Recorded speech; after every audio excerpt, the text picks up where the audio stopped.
तो नमस्कार, मिथिला न्यूज में आपका स्वागत है और हम लगातार आपको बता रहे हैं दरभंगा के मतगणना केंद्र से अपडेट। हम बता दें कि एसएसपी वहां पहुंचे हैं और एसएसपी ने साफ कहा है कि जिले में कहीं से भी उपद्रव बर्दाश्त नहीं किया जाएगा। शरारती तत्वों पर विशेष निगाह है।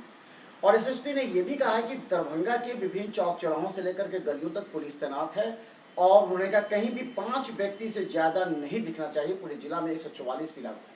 इसके अलावा हम बता दें कि मतगणना के बाद होने वाले संभावित उपद्रव को लेकर के पुलिस की विशेष निगाह है। एसएसपी ने कहा कि सभी को बारी बारी से चेकिंग करने के बाद मतगणना केंद्र में प्रवेश कर दिया गया है और सभी डीएसपी से लेकर के सिटी एसपी सभी को अपने अपने जवाबदेही का निर्वहन करना है। वहीं बता दें मतगणना केंद्र के बाहर हमारे रिपोर्टर अजीत है, जिसने बताया कि लगातार पुलिस गश्त वहां तेज हो रही है। पुलिस की 2-3 जिप्सी है जो मतगणना केंद्र के बाहर से लेकर के और वो शहर में घूमती है और इस तरह चारों तरफ जो अर्धसैनिक बल के जवान है वो तैनात किए गए हैं। सवाल यह है कि इस बार मतगणना के बाद ये उपद्रव की संभावना क्यों हो रही है, ये बात सोचना आवश्यक है। ये प्रजातंत्र है, ये संविधान हमारा है, हमारा देश हमारा है और ऐसे में जो लोग मतगणना के बाद उपद्रव की सोच रहे हैं वो देश के तोड़ने की एक साजिश हो सकती है। यहाँ के भाईचारे को बिगाड़ने का एक साजिश हो सकता है। इस पर सावधान रहने की आवश्यकता है, जैसा एसएसपी ने भी कहा है। हम आपको लगातार दिखा रहे हैं मतगणना प्रारंभ हो चुकी है और मतगणना प्रारंभ होने के बाद सभी वहाँ पर जो है विधानसभा और मतगणना के रुझान अब कुछ ही देर में आपके पास होगा हम लेकर के। लेकिन तब तक हम आपको बाहर की स्थिति दिखाते हैं, कितनी शांतिपूर्वक वहाँ पर लोग मतगणना, हर एक टीवी पर लोग बैठे हुए हैं, देख रहे हैं। जहाँ तक एनडीए की बात है, एनडीए 110 से ऊपर जा रहा है और जहाँ तक यूपीए की बात है वो 38, 40, 50 के बीच में दिखाया जा रहा है और अन्य भी 30, 40, 50 के बाद। लेकिन एनडीए की बढ़त लगातार दिखी जा रही है और ये एक संकेत दे रहा है कि जो एग्जिट पोल थे वो एग्जैक्ट पोल में बदल रहे हैं। हम आपको लगातार दिखाएंगे, लेकिन आपको हम बताते हैं दरभंगा में मतगणना प्रारंभ हो चुकी है। वहीं मधुबनी में भी मतगणना प्रारंभ हुई है। मधुबनी से भी हमारे रिपोर्टर हैं वहां पर, वो लगातार अपडेट हमको दे रहे हैं। मधुबनी में बता दें, मधुबनी में जो मुकाबला है वो एक त्रिकोणीय मुकाबला है, उस पर हम आपको चर्चा करेंगे। लेकिन दरभंगा में त्रिकोणीय नहीं, सीधा अब्दुल बारी सिद्दीकी राष्ट्रीय जनता दल और गोपाल जी ठाकुर भारतीय जनता पार्टी के बीच में सीधी टक्कर है। वहीं हम बता दें, अगर हम विश्लेषण करें तो इस विश्लेषण में ये भी आ रहा है सामने कि जो एक नया जो कैंडिडेट था मुख्तार, उसे 15,000 तक वोट आ सकते हैं।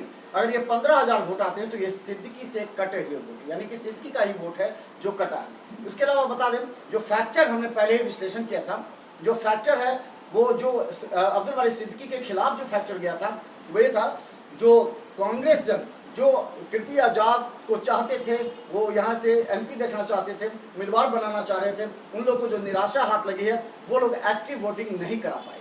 यानी कि अगर उसमें कहें तो 10% जो उन लोगों का जो चांसेस थे वोट डालने का वो नहीं डाल पाए। वो खुद वोट डाले लेकिन वोट डालने के लिए प्रेरित नहीं कर पाए। ऐसे में इस तरह जो परिस्थिति है उसमें 10% की कमी आ जाती है।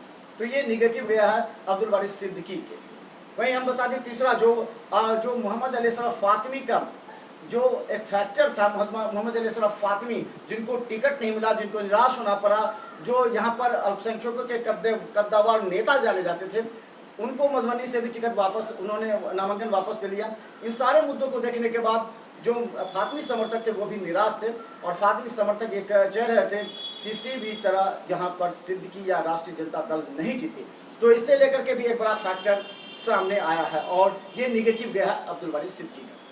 हालांकि ये भी तय है कि गोपाल जी ठाकुर 30,000, 40,000 से ज्यादा से वोट से नहीं जीत पाएंगे, जैसा कि जो आंकड़ा पड़ा है। लेकिन अभी बता दें, सुबह से ही तैयार है मतगणना केंद्र पर, ईवीएम खोले जा रहे हैं, ईवीएम को सेट किया जा रहा है और जैसे ही ईवीएम सेट हो जाएगा आपको रुझान आने शुरू हो जाएंगे। और मिथिला न्यूज सबसे पहले आपको दिखा दी जाएगी यहाँ की हर ब्रेकिंग खबर मतगणना केंद्र से और शहर के सभी जगहों पर हमारे रिपोर्टर तैनात हैं। देखते रहिए मिथिला न्यूज।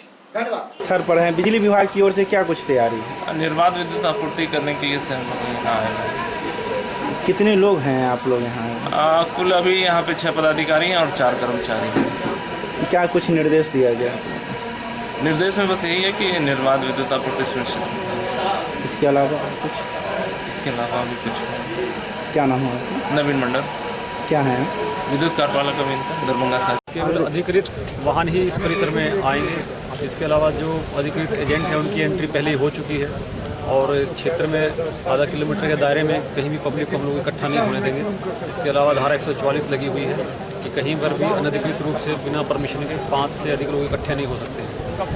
पूरे ज़िले में सभी जगह पे हम लोगों ने थाना को अलर्ट किया है। 5 QRT को रखा गया है, तीनों अनुमंडल में QRT का गठन किया गया है और सभी थाना को निर्देश दिया गया कि लगातार पेट्रोलिंग करते रहेंगे और हाई अलर्ट पर रहेंगे, अपने इंटेलिजेंस नेटवर्क से लगातार जुड़े रहेंगे। कहीं भी कोई अप्रिय घटना की सूचना हो तो तुरंत रिस्पॉन्ड करेंगे और कानून का उल्लंघन करने वाले लोगों को सख्ती से निपटा जाएगा। पूरी तरह से पुलिस तैयार है। सर मतगणना केंद्र के अंदर मतगणना की क्या व्यवस्था है? ये वो तो सिविल प्रशासन का काम है, वो काम चल रहा है वहाँ पर और कोई समस्या अभी तक कहीं रिपोर्ट नहीं हुई है। पुलिस भी लगी हुई है विधि व्यवस्था के लिए और सभी काम सुचारू रूप से चल रहे हैं। व्यवस्था का उल्लंघन का कोई मामला भी आया है सर? अभी तक कहीं से कोई ऐसी सूचना नहीं है, लेकिन अगर कहीं भी कोई इस तरह की सूचना मिलेगी तो कानून का उल्लंघन करने वालों के साथ सख्ती से निपटा जाएगा। जो भी जीतेंगे क्या वो जुलूस पर निकाल सकते? जुलूस प्रतिबंधित है, धारा 144 प्रतिबंधित है।